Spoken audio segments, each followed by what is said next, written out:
Hello and welcome to the Secure Start podcast. If I describe to you something you already know in a way you've not heard before, the rest of the program is to explore why you're not doing it. Dealing with imposter syndrome, for example, that can be a barrier to people fully taking up their role and taking up authority. The job of leaders is to help people.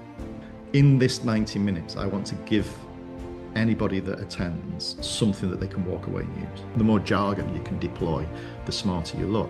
Whereas I try and go the other way and say, well, let's try and express this really simply. What does a good outcome look like after a residential experience? Well, you would want those children in adulthood to be able to enjoy being in the world and to succeed in whatever form they choose to succeed.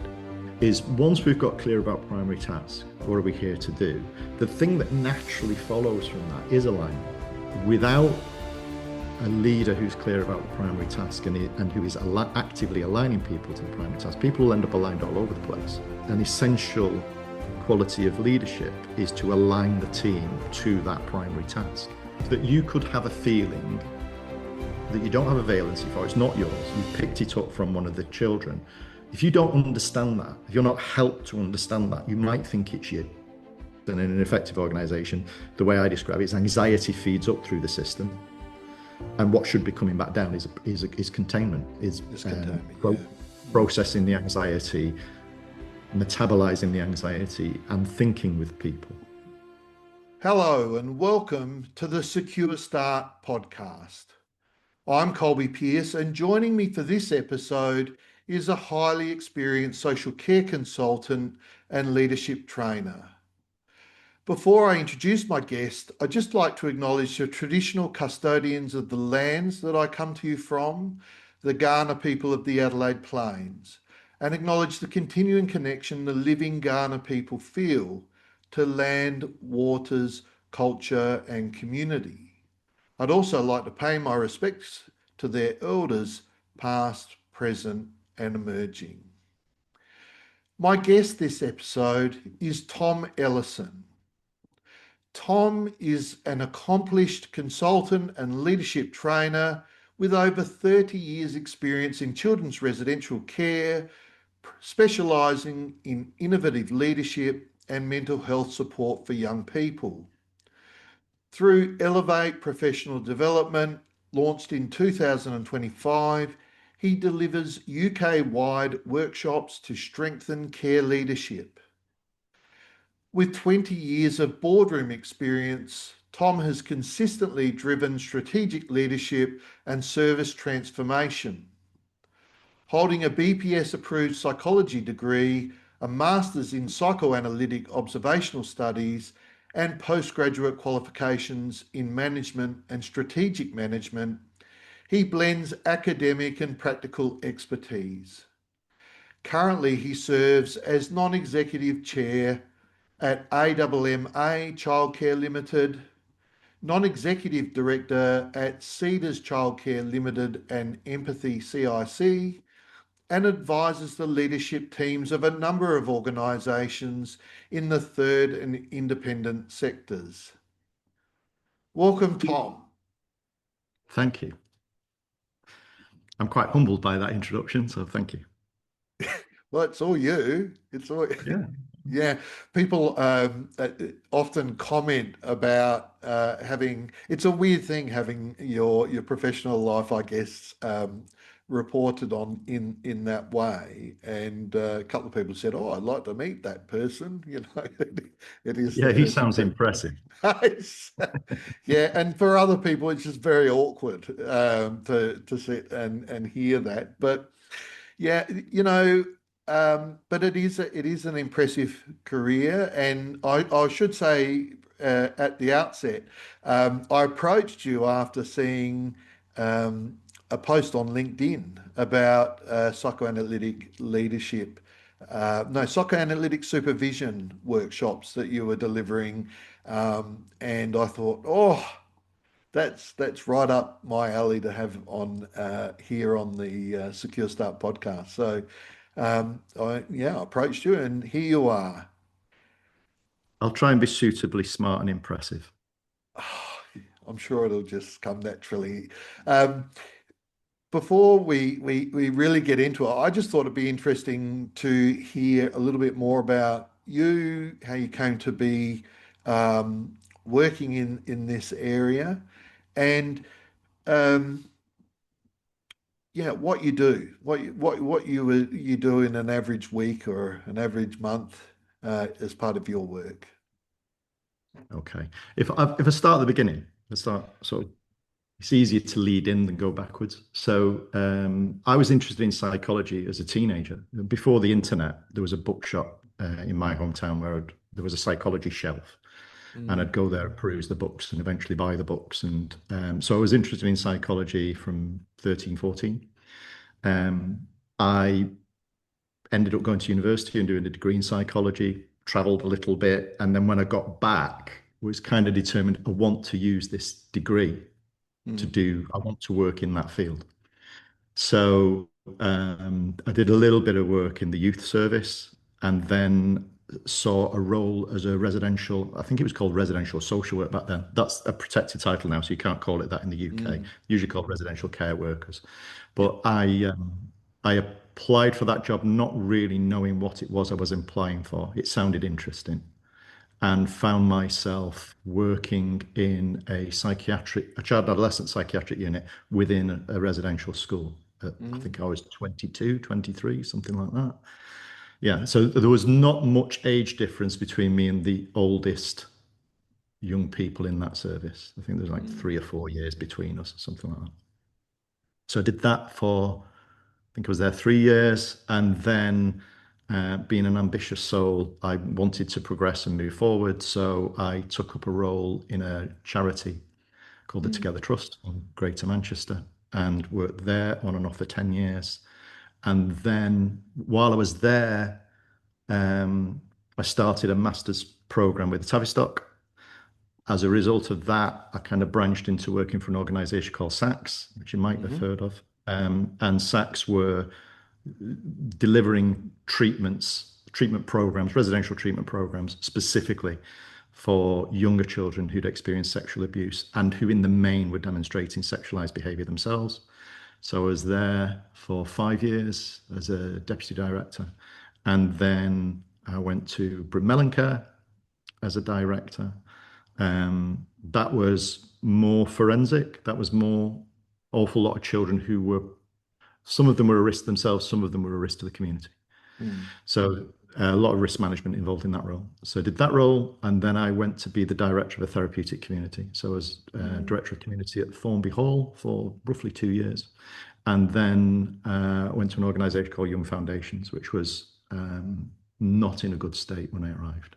mm, And myself and the leadership team there developed Young Foundations to be the UK's largest provider of Tier 4 step-down services. So for people watching in other countries, Tier 4 step-down meaning children who've been inpatients.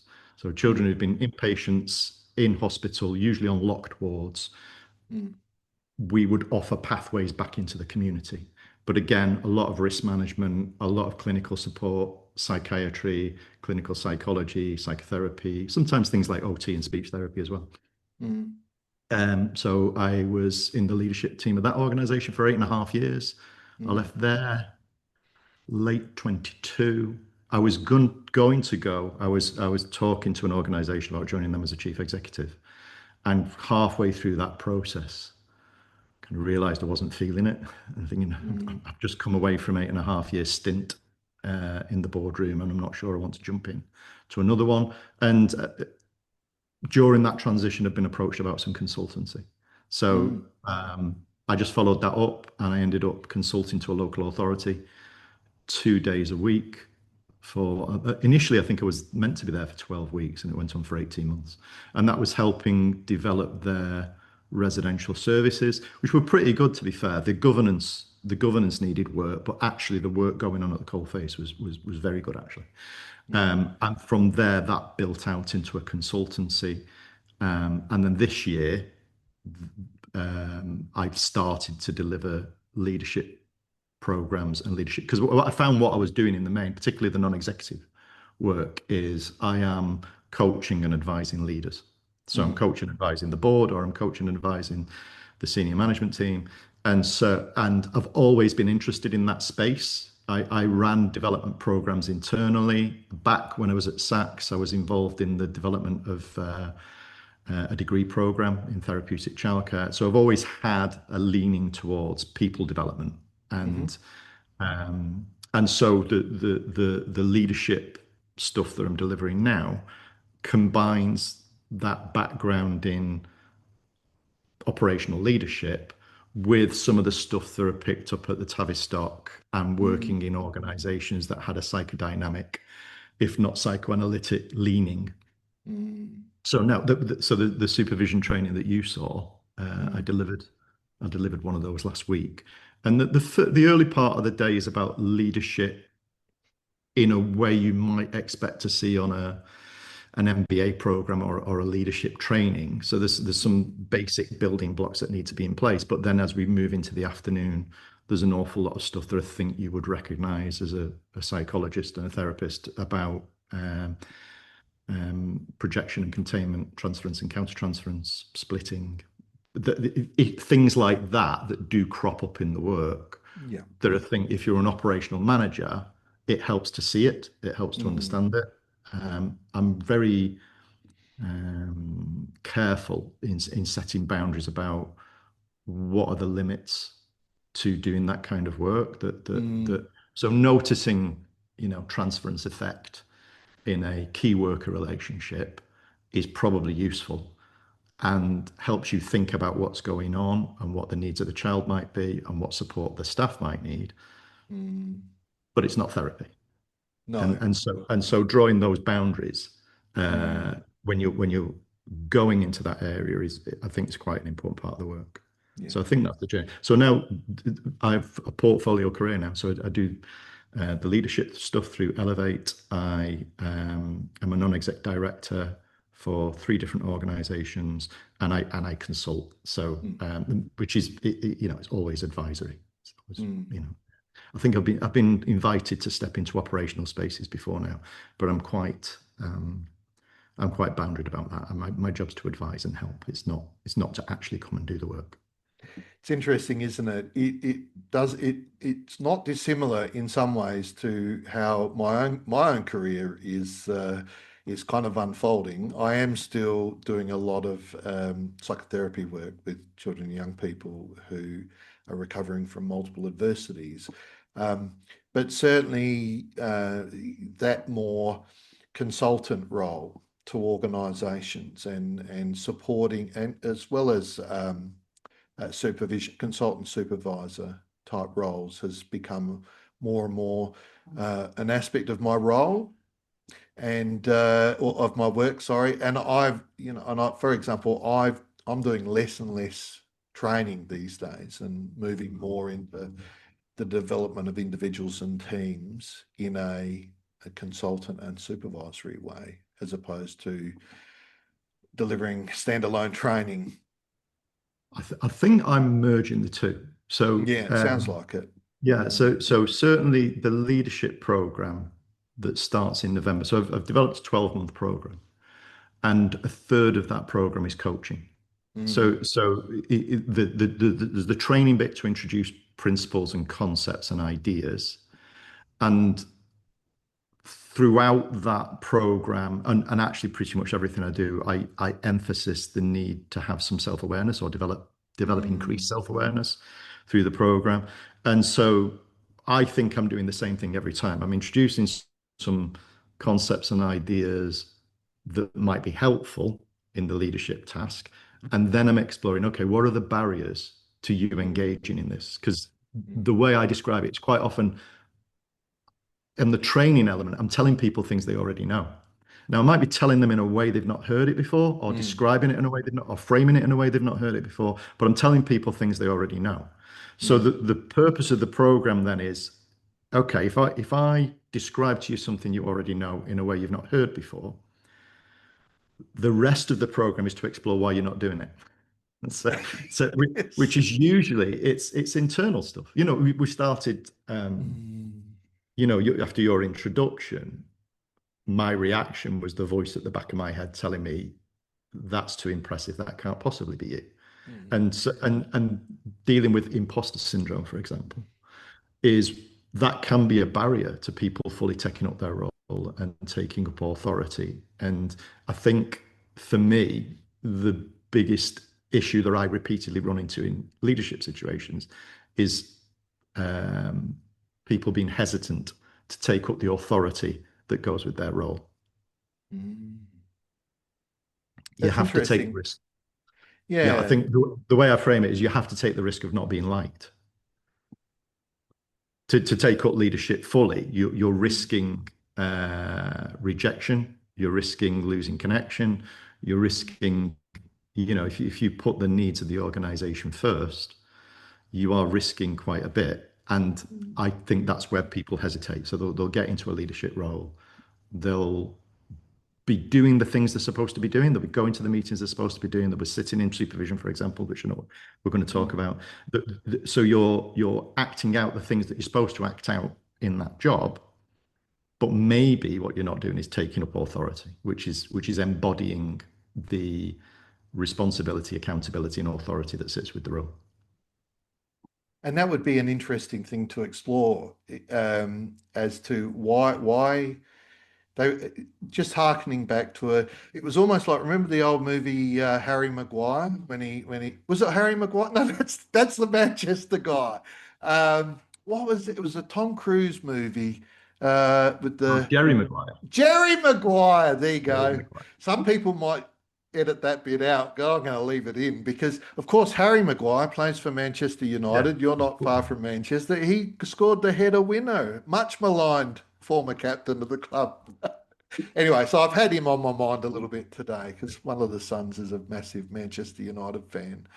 Um, you remember in Jerry Maguire, but the love interest is in a gathering with some women, and he turns up and starts, you know, making all sorts of statements about his affections towards her, and she says, "You had me." What did she say? You had me at the door, or You have something similar like that. I had exactly the same reaction in my own mind then when you said about people um, telling people what they already know, which I think is a really good start in any training endeavor or any supervision endeavor, but then moving on to talking about why they're not doing it, which is, akin to saying what is getting in the way of you being able to actually practice those things that you already know. Um, you mentioned also a number of concepts a little bit earlier that I guess most listeners or many listeners to this podcast would recognize as being concepts or constructs that are related to psychoanalytic thinking and psychodynamic thinking. I'm just wondering about other influences on your peer, on your career progression, other important people or important theoretical frameworks. In terms of theoretical frameworks, I've cycled through all sorts of things. So I did the psychoanalytic thing quite deeply in the noughties. I did a master's in psychoanalytic observational studies and went into analysis myself. And I went down the avenue of training to be a psychoanalytic psychotherapist, and then realized I'd probably be a really terrible one. And by that point, my day job had developed into, I was in roles with director in the title. And so I thought, well, actually, I enjoyed being a manager. I enjoyed being a director. I enjoyed helping people in that way, because I think that's what leaders do. I think leaders help people. Mm, And I usually add a caveat to the end of that, and help comes in many forms. So helping people sounds lovely.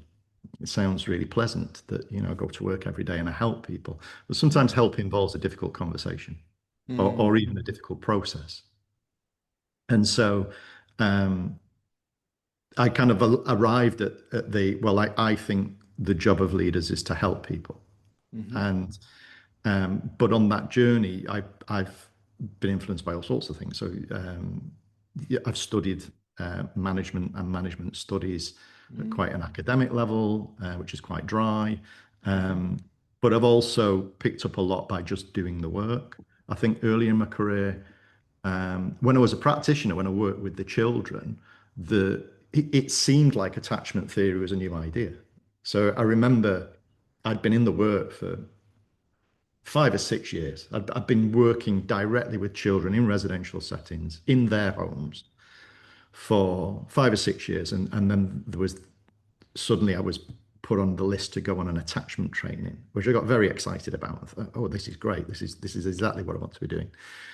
And I went on a day of attachment training and I learned about avoidant and ambivalent attachment styles and disorganized attachments. And I learned about John Bowlby and Mary Main and the strange situation test. And I did this, it was a very full day and I really enjoyed it. And when I went back to work in the home the next day, somebody said to me, so what are you going to do different? And I didn't have an answer. I kind of thought, okay, I've picked up some jargon, I've picked up some frames and ways of looking at things, but I didn't really understand what do I do with this? How do I apply this? And so when I'm develop training, even if I do some 90-minute webinars that I tend to give away, but even on those, I'm very mindful. I remember that experience and I'm very mindful of in this 90 minutes, I want to give anybody that attends something that they can walk away and use in the management and leadership task. Something that, okay, I can use that.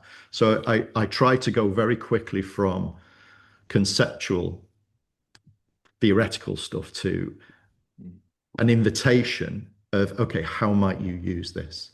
And I think pretty much every training I do ends with, tell me how you're going to use what you've used today. And I go around the room and get people to tell me how they're going to use it, because it is that application of the training rather than, people can go on a training and be thoroughly entertained and it makes no difference whatsoever in their career. And training managers tend to measure training in that way. They'll hand out a feedback form and, you put smiley faces on and say how many, whether you get a smiley face or a sad face dictates how good or not the training was. And I've always struggled with that a bit because I think surely the training, the value of the training, how good the training is does it actually change what people do in the workplace? And is that change enduring? Are they working in a different way 12 months later? Or is it just something they pick up, deploy a little bit of jargon in the workplace to show that they've been on the course and then go back to doing how they did things all along? I think there's a lot in that. I think the way I used to put it is that training often was focused on what people needed to know, but didn't really offer much in terms of what people needed to do. And there's still plenty of training, I think, that is like that is very much knowledge oriented, right, and lacks the it lacks the provision or the delivery of a way of turning your mind to how you're going to implement this knowledge that you've gained. And I think the other thing that you just said there right at the end is about in 12 months' time, people may have made a change, but go back to how they've always practiced, or they may never have even made a change at all. They just had new concepts and new ways of perhaps thinking about the work, which in itself is not a bad thing. But there's a statistical phenomenon. Gee, it's getting late in the day here. I've been talking to young people all day. There's a statistical phenomenon called regression to the mean, and regression to the mean really is a phenomenon that relates to in any change endeavor. You probably already know this, so this is just for our listeners who haven't heard it. But in any change phenomenon or change process, people will find it hard to sustain the change over time, and they'll often end up back where they started again over time. It's really difficult to change habitual behaviors, including, for example, the way we relate to other people. And so that's regression to the mean. Some people don't change. Those who do, some people can mobilize effort to change their approach, but a good proportion of those will end up reverting back to just performing in the role, how they always have. And that has brings me back to something that you said earlier about starting with where people know. Because it's my view that if you start with what people already know and already do, you cut out this phenomenon, or you have your best chance of cutting out this phenomenon, and rather just focus on those aspects of the way in which people perform in the role that are therapeutic, that are helpful, that are able to be sustained over time. And the further importance of that, notwithstanding that it's easier for people to keep doing the things, perhaps emphasizing certain things over other things, but keep doing the things they already know and do, is that it's not as jarring for the young people, because our young people are very sensitive to inconsistencies, and they don't always react or respond well to them, those inconsistencies. I think you've said a lot now, so I'm trying to pick Yes, apart sorry. the things you've said. But the thing about regression to the mean might mean that someone engages in a training, they change their behavior for a bit, and then after 12 months, they've gone back to where they were before. That's right. The thing that the way I try to address that is, if you can change the way somebody sees their job, their role, and what their role is for, I think it's less likely there would be that regression. It might happen from time to time, but it's easier to snap them out of it, particularly if the supervisor can see it. So, for example, on most of the trainings I do now, I'll introduce primary task at the beginning of the training, which an idea from Beyond. So from that kind of psychoanalytic, psychodynamic movement. But the fundamental question, well, what are we here for? What is the task that we're here to do? And I never cease to be surprised that certainly in the UK, if you ask the registered manager of a children's home, and they might work within an organisation that bills itself as therapeutic. We're therapeutic. We work to a therapeutic model. And if you ask a manager of a home, okay, what's the purpose of your home? What are you here for? I'm always taken aback by how vague the answers are. There'll be a bit of jargon thrown in there. It'll be a bit vague. Words like nurture get deployed, and therapeutic, and so on. And if you start drilling into those words, well, what do you mean by nurturing? And what do you mean by therapeutic? They run out of rope pretty quickly. And that's not their fault. I think one of the things in professional culture is we use jargon to distance people. We use jargon to try and, embellish our own understanding. So the more jargon you can deploy, the smarter you look. Whereas I try and go the other way and say, well, let's try and express this really simply. Because if you deploy a lot of jargon, how do you help somebody who started in the work last week? And so we spend, on pretty much every training I do, the first hour and a half is, what's the primary task associated with your role? So if you're a home manager, a home represents quite a discrete kind of system. It links to a wider organization usually, but it's quite a discrete system. So you say, okay, what does this discrete system do? What's the purpose of it? What does it do? I think if you distill that into a sentence or two sentences that are clear and free of jargon, it's enormously helpful, because I don't think that leader can, if they really commit to the task of, okay, let's develop an expression of the primary task, a couple of sentences. It's very difficult for them to go back to where they were before, because they see their work differently now, and there's clarity about it. And one of the things when I'm asking people to do that, I say, look, it's unlikely you're going to do this at the first time of asking. So you sit there, so you're the manager of a children's home, and it sits in an organisation, and on the website it says it's therapeutic, and maybe there's some clinicians in and out of the service. Okay, write down in a sentence or two sentences what's the primary task of that system. Um, I've never known anyone who just do it. They'll write it, they'll edit it. I'll challenge it a bit. They'll go back, and I quite often say, look, you probably, if we did a training on a Friday, if you come back to that primary task on Monday and read it again, it won't be right. It'll need to be distilled. It'll need to be worked on until you've got absolute clarity of what are we here to do. And I think that avoids the regression to the mean thing. That if you've got actually, I'm really clear about what I'm here to do and how I do it. So I use a phrase. It's quite often people make the claim, well, we're here to do therapeutic work with children. And the place that we get to is something along the lines of, okay, so you consciously use relationships in order to affect enduring transformation in children. Okay, there's some big words there, but they're not jargon. So it's the conscious use of relationships. Because if you, children, a teacher in a classroom probably wouldn't make that claim. They're something to do with knowledge and development and teaching. Mm. And a teacher can have a relationship with a child that is actually beneficial and helps the child to grow and develop as a human being. But the teacher isn't consciously using that relationship.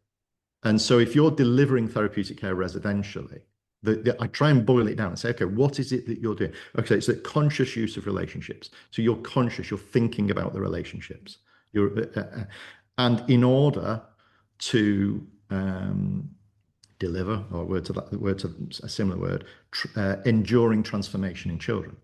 Because again, the enduring transformation bit, and I had a debate about this last week, is there are people in residential childcare who believe their job is to make the children behave. Mm. So the job is to make the children. So here's a child behaving badly. They live in a home for 12, 18 months, and then they're not behaving badly anymore. Mm.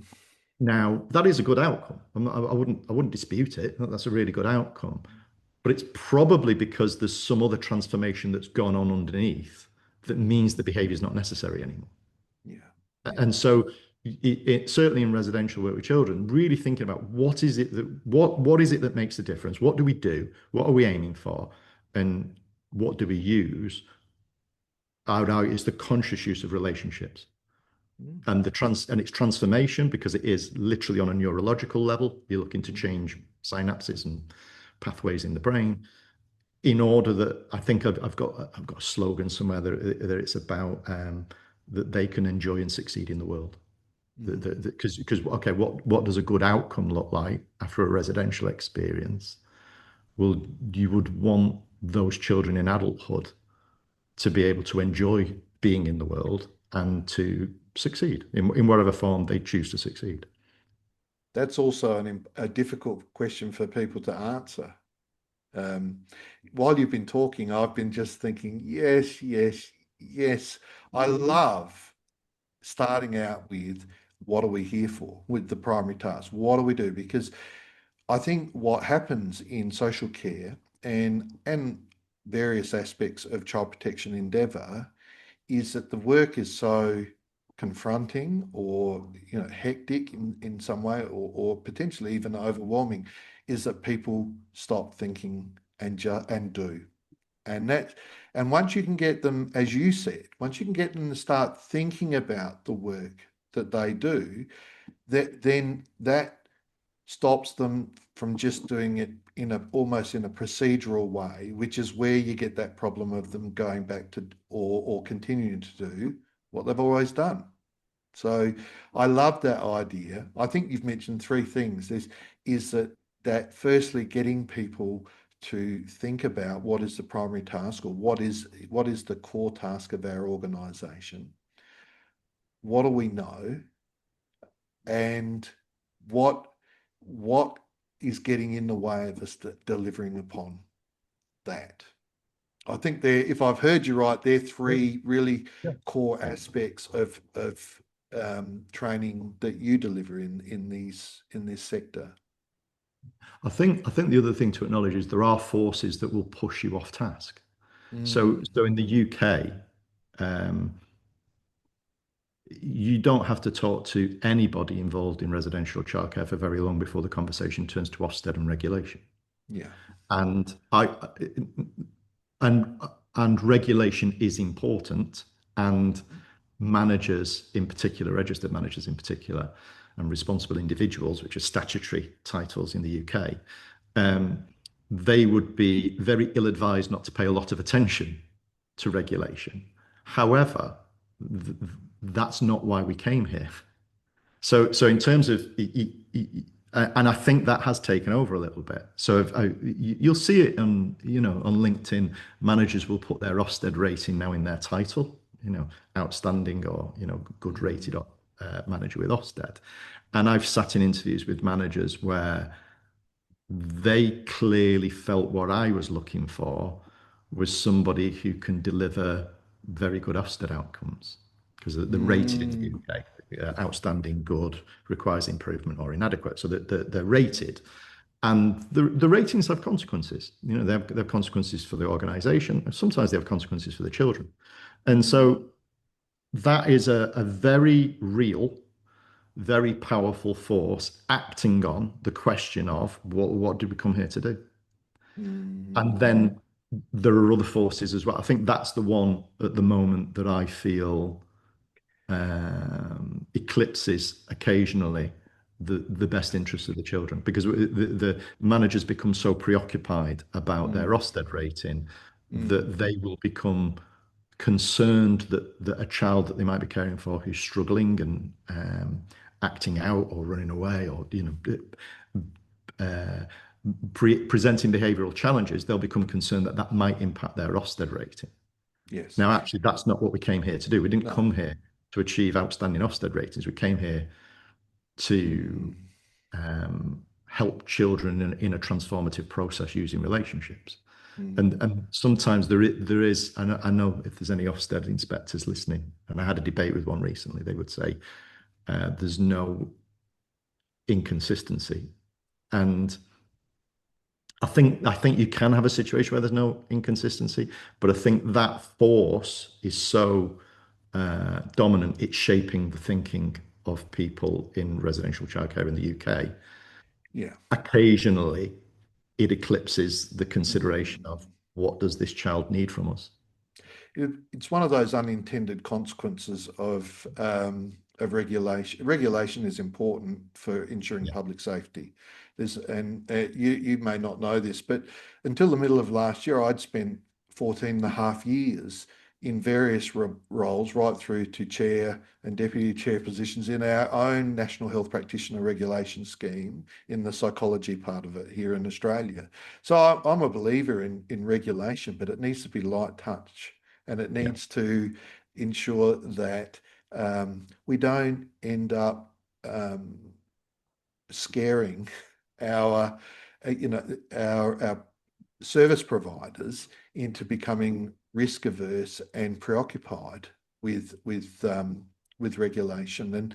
And I think there's, including guests that we've had on this podcast, and well, a number of guests on this that I've had on the podcast would agree with the notion that probably the most important role of a responsible individual or a leader in an organisation in order to achieve the therapeutic task would be to turn their mind to staff wellbeing, the people that are actually delivering services on the floor, um, and that yeah, my concern would be who is facilitating that outcome where the staff are in the best possible place to be delivering therapeutic care if the responsible individual or managers are so concerned about regulation.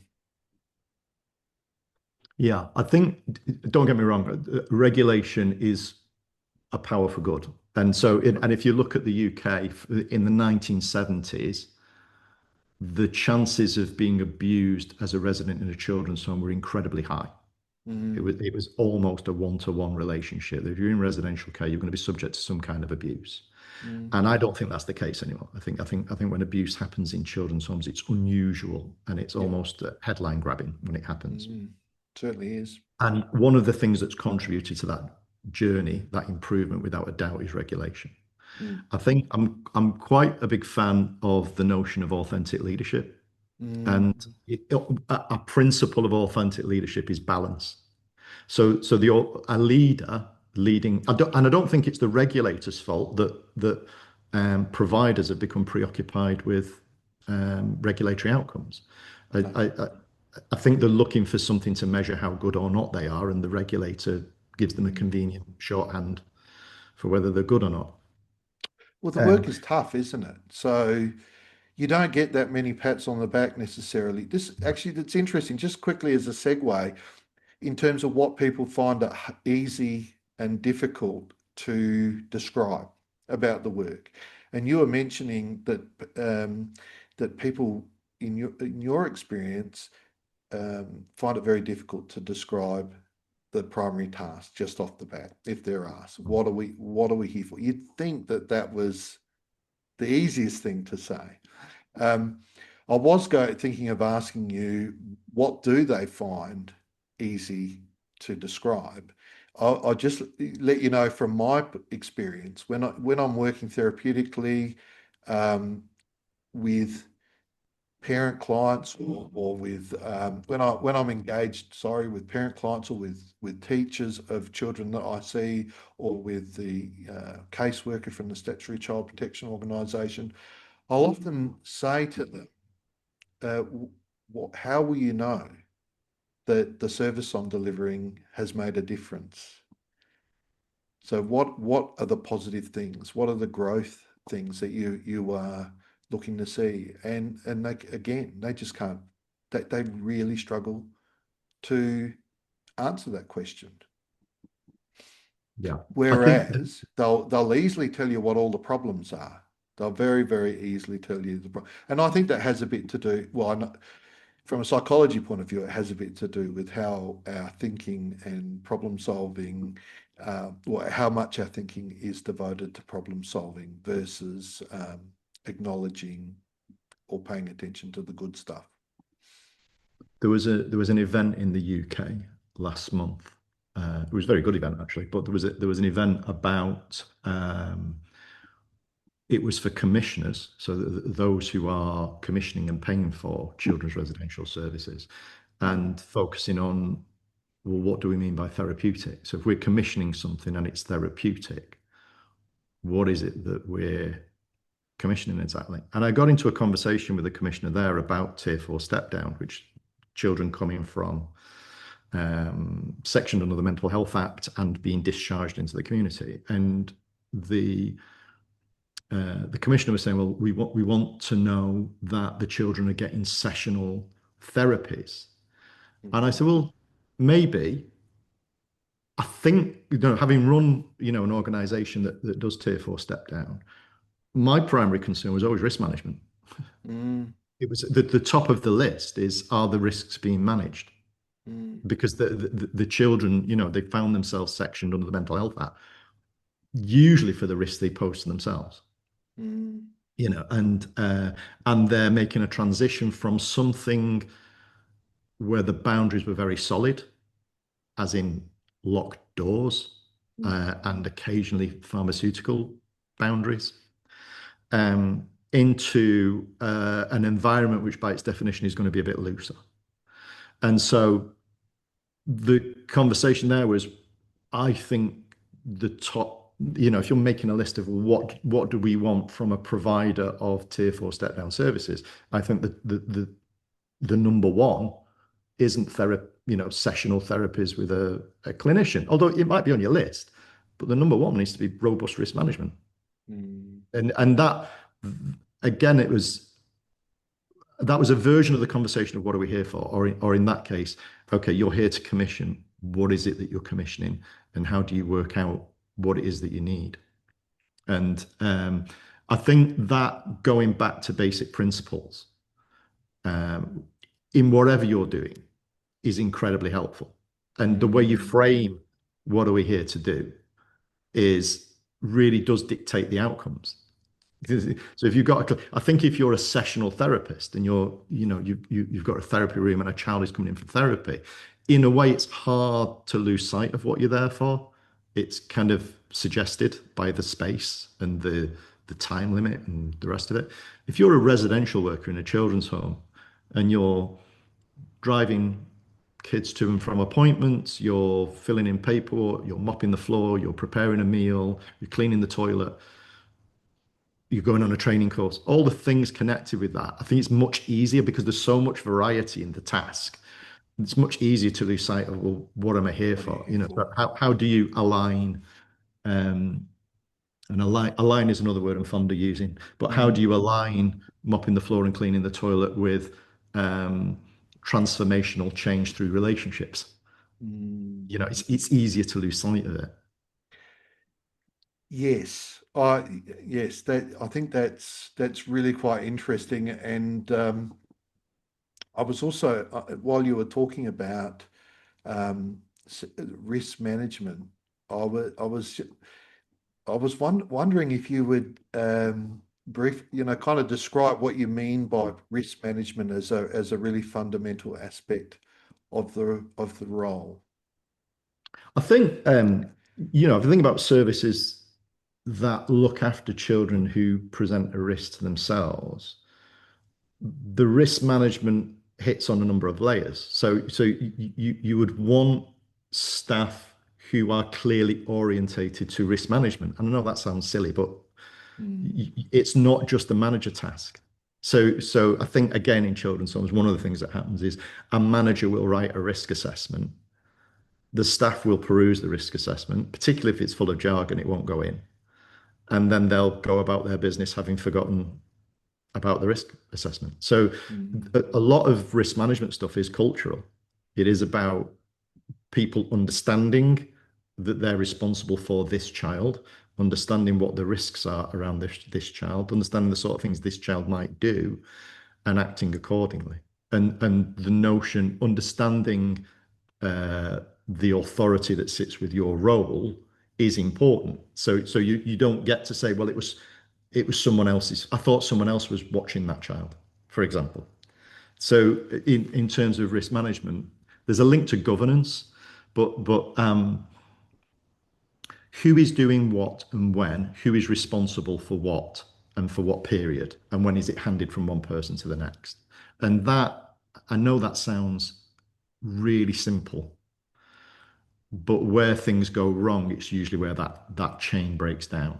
So yeah. who was responsible for a young person who perhaps presented risks in one moment to the next? Mm, And in children's homes, that stuff is complicated because you've got lots of moving parts.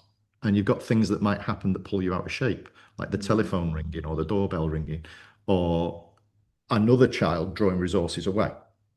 And so um, it is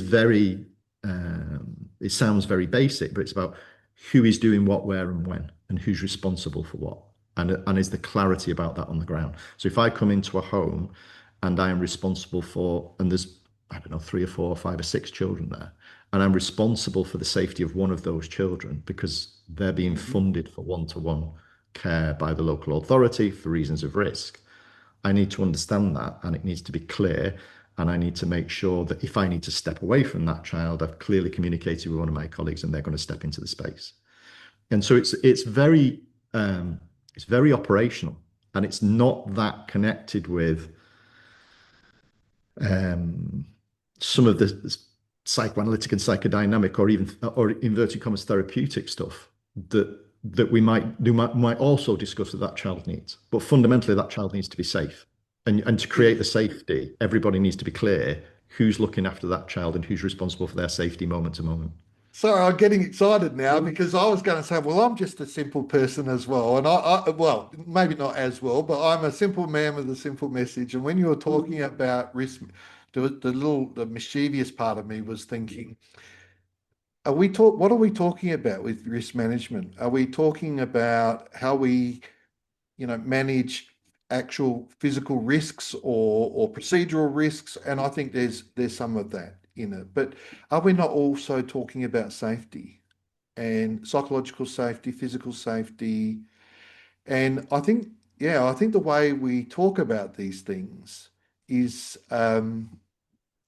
really important, because I think a conversation that uses the safety language over the risk language probably aligns better with the primary task Mm. that you're referring to earlier.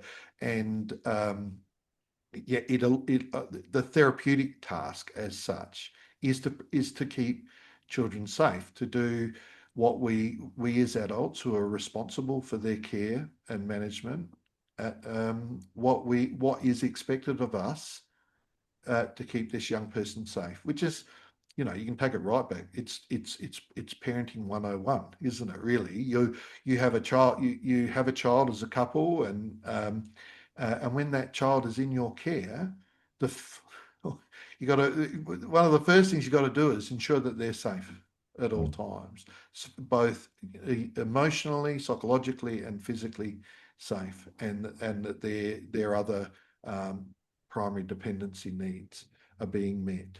But yeah, I think the language, as I said, I love alignment as well. I think alignment is a key construct in this area, and not well um, used or thought about. I mean, I think in our work in social care and child protection, I'd love to see a lot more thinking about the work happening, and to the extent that there's a lot more thinking about it, I'd like to think a lot that there's a lot more alignment I think in on a our line, services. like after I've visited, if I'm doing, and it's pretty much true of every leadership training I do, whether it's supervision or whether, full leadership program, is once we've got clear about primary tasks, what are we here to do? The thing that naturally follows from that is alignment. Because if you think, oh, Mm, okay, I'm working with leaders. So if a leader, through some work we're doing together, they reframe their primary task. And again, I'm not introducing them to new ideas. I'm just introducing them to a new way of framing it and thinking about it. They're not going to conclude, oh, I didn't know that's what I was here for. It would just be, okay, I've got more clarity of how I describe what I'm here for. And if you can describe it, you can repeat it. mm, And so the role of the leader is to then go and repeat that to the team. This is what I think we're here for. And there might be a debate about that. Usually there's not, but there might be a debate about that. And then over time, the job of the leader is to align the individual members of their team to that task. And I've mm, got some graphs that are diagrams. I've got some diagrams that are used in the training that illustrate this very simply and very clearly. The idea of, without a leader who's clear about the primary task and who is actively aligning people to the primary task, people will end up aligned all over the place. mm, Everybody will be facing in a different direction slightly. mm, There might be some commonality, looking in roughly the right direction, but they're not looking at the same thing. mm, And I think that an essential principle of leadership, as distinguished from management's slightly different, but as an essential quality of leadership is to align the team to that primary task, mm, because that then becomes quite powerful. We all know what we're here for, and we're all coming into the workplace every day and moving toward that. mm. You end up leveraging off the power of the group. Yeah, yeah. What what importance do you place on leaders um, having regular supervision themselves, and training about some of these things that you're talking about? What importance do you put on that? How do you think about the importance of that? Well, as somebody who delivers this kind of training, I'd say it's very important. Yes, of course, that's the But obvious that said, answer. in terms of supervision, if you think about the frame that I've offered, so the frame is, and we'll take the manager of a children's home, but it could be a school, it could be a residential school, it could be a fostering service. Um, so you've got a manager who's developed some clarity about their primary taskers, and their job is to align people to that primary task and move forward towards achieving those outcomes. For example, transformative change brought on by conscious use of relationships. So that's what we're moving towards, and everybody's aligned to that. Over time, what will happen is people, including the leader, will become misaligned. Other forces will, like the regulator, or like a crisis, or a lack of staffing, or the children. The stuff that the children bring can pull you out of shape. And um, so the manager's own supervision should be helping them reflect on where they are, take stock of where they are, work out, am I still advancing towards that primary task, or have I drifted off because I've been pulled out of shape by the things that just happen when you're in these complicated roles?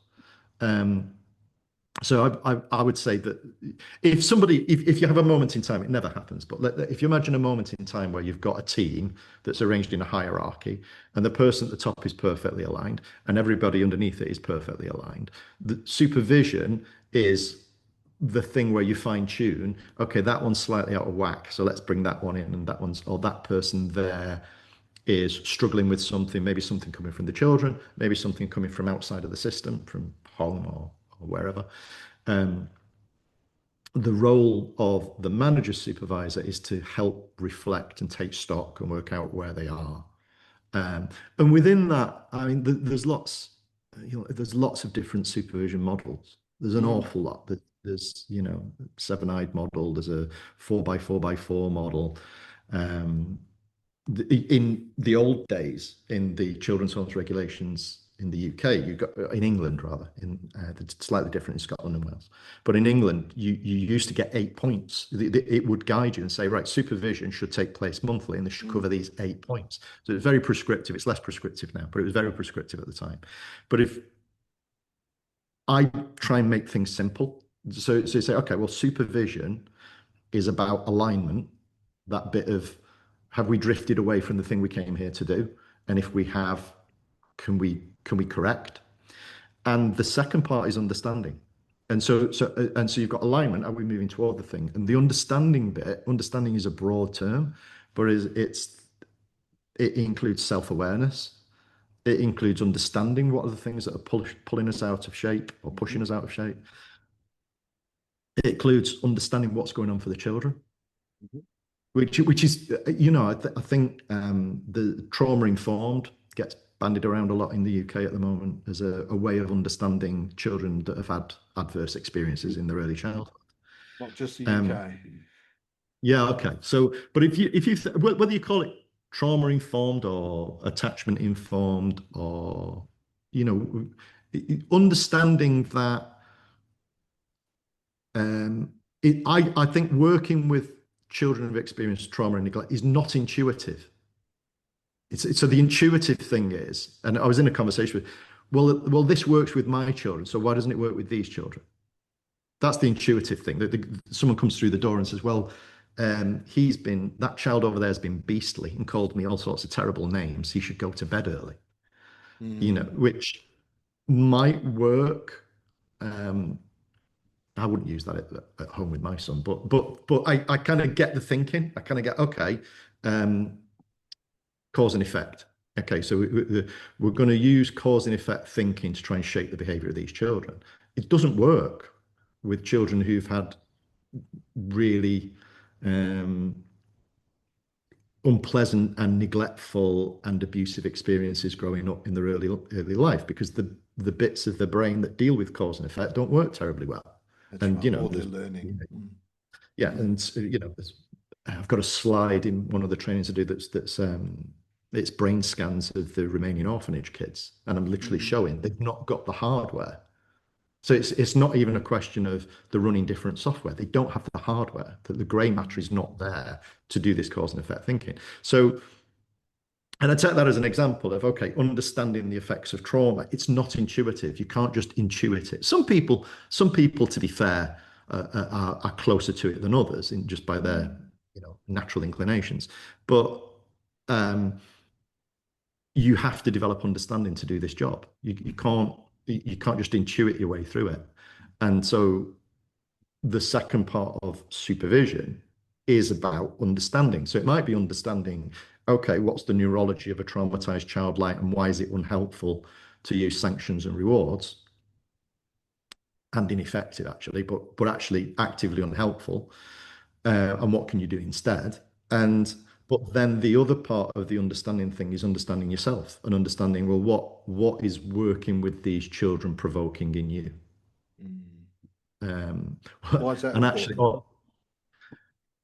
um, well, because there's a real issue in the UK with turnover in this sector. Hmm. So people come into the work and they leave the work.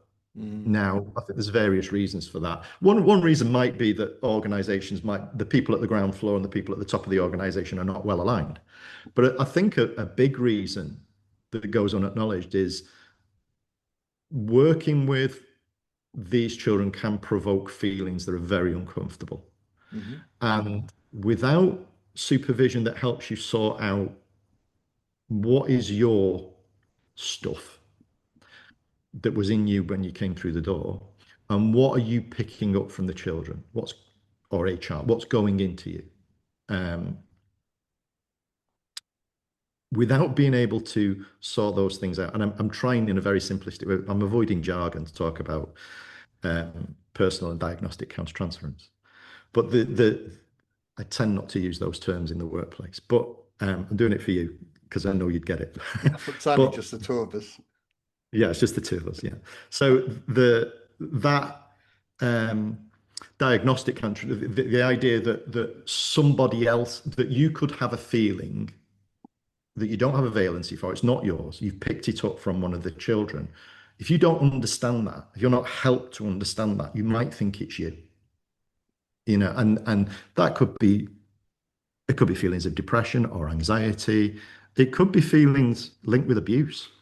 Mm. And I, th- I think if you're not helped to process that stuff and it's strong enough, you probably start to feel like you might be a bad person or a depressed person, or this isn't for me, and run away from it. It's that vicarious traumatization in a sense, isn't it? Well, not in probably in more than a sense, but um, it's what we absorb, I guess, from the work, and individuals and organisations absorb a lot, and we have individuals and organisations who work in this area who become very much like the clientele that they're serving, um, probably in part because of a lack of space and time to reflect on what's actually going on here, to think, to think about the work. And I think there's three things you've kind of mentioned which align very much. There's that word. They align very much with my most recent past guest, Adriana Diaz, talking about a program in Portugal. But supervision on that project aligns with what you're talking about. At the very least, it's about what's going on for us. It's about what's going on for the children, and it's what's going on in the organisation. That's how I understand what you've talked about, how aligned we are with the primary task, what's going on with the kids that we're seeing, and what's going on with us as well. And we need at least those three aspects of supervision. Um, well, they are very important to um, facilitate an outcome where we work closely to and with that primary task that we have. I think, like I say, I try and keep everything really simple. So it's the alignment thing is, are you approaching the primary task? And the Mm. understanding thing is, well, what are the many forces that might be acting on you that prevent you from aligning with the primary Mm. task? And that could be unconscious processes. It could be, um, Mm. you know, stuff coming from the children. It could be, for a manager, the regulatory environment. It could be the organization and things that are going on in the organization that might not be. There might not be a straight line relationship with the children. There usually is. You can usually find Mm. uh, if you're working with children whose presentation is dysfunctional, that dysfunction will get into the organization, and it mirrors up Mm. and down. And in an effective organization, Organizations organize themselves in hierarchies, and in an effective organization, the way I describe it is anxiety feeds up through the system, and what should be coming back down is containment, is Just containment. Yeah. Yeah. processing the anxiety, metabolizing the anxiety, and thinking with people, because Yeah. the understanding bit is being able to think about what's going on rather than just experiencing. Is it too simple to say that what is really required in this work, but whether it's delivering a quality residential care service or a foster care service, um, or performing the role of a statutory social worker or a statutory child protection worker, probably one of the foundational things or the things that are most important in this work is to have the time to stop and think about the work and what's happening for you, um, and what's happening in terms of what you're delivering to your client group. I think it's about being balanced as a professional. So you, someone once described me and said, "Well, you're a doer, not a thinker." Because in my early career, I kind of got ahead by getting lots done very quickly, and that hit home because there was something very real about that comment at that time, and the inference was I wasn't being particularly reflective, and I certainly wasn't looking at myself. Mm. And so we get rewarded in career, in profession, for being doers, getting stuff done. And, the likes of us would speak up for spaces to reflect, spaces to think, spaces to understand. But you have to have a balance.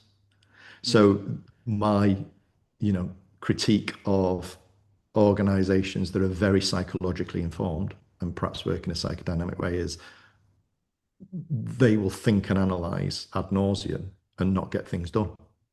And things need to get done. So that it is that balance. And I wouldn't say, like, for most organizations doing the work that I'm involved in the UK, I'd say there's probably more doing than thinking. But I have come across the opposite scenario where there's an organization that's very, very good at thinking, very analytical, very smart, introspective, and so on. But they struggle to get things done. They struggle to turn that processing and thinking into activity that makes the world a better place. And so it is, I go back to that, the qualities of an authentic leader, one of which is, so the qualities of an authentic leader are self-awareness, balance, transparency, and morality.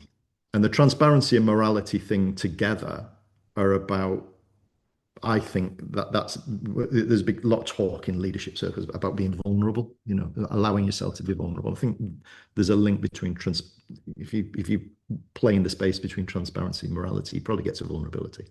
But the balance bit's important. The balance bit is we need to be able to think and we need to be able to do. And you can't sacrifice one for the other. So what I'm gathering from this conversation that we've had today is that if, and again, I'm a simple man. I like to simplify things a lot too. And people, what Einstein, perhaps the cleverest man of the 20th century, some would say, maybe the cleverest man ever, said, if you can't describe it simply, you don't know it well enough.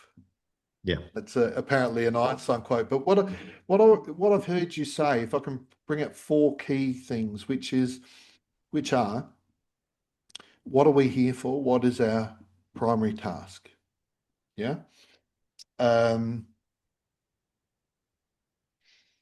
What's getting in the way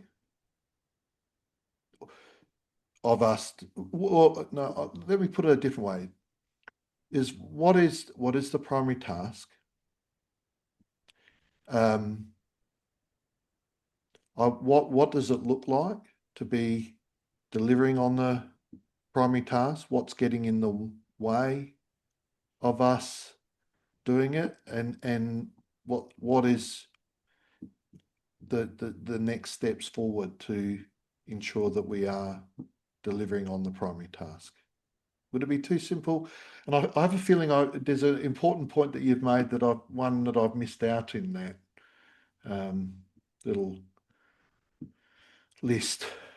I think the bit, so yeah, I am frequently, particularly when I'm working with new people, it's what are the two questions that I always package up at the beginning is what are we here for and what do you want? Because hopefully they align, but they might not. But so what are we here for? Which is about your role and your role within the organization. But what do you want is more personal. It's about you as a human being and what your dreams and aspirations might be. I think okay, so what are you here for and what do you want? Hopefully those two align. If they don't, then we can do some work to help them to align. When there is clarity about the primary task and that leader is going off to align other people, the thing that we're thinking about when I say what's getting in the way might be practical, it might be resources, it might be capital, it might be all sorts of things. But quite often it's something unconscious or if not unconscious, unacknowledged. So as I said earlier, I think a frequent difficulty that in particular new leaders have is they're reluctant to use their authority because they're worried that other people will regard them badly. Who do you think you are? Why you? I can remember the first time I gave direction to somebody, and I was about 22 or 23. I found myself by default leader on a unit, and it was a unit with some children who presented risks. And I just worked out by elimination, oh, I must be in charge today. And the fellow, I can remember his name, but the fellow that I gave direction to was in his 50s.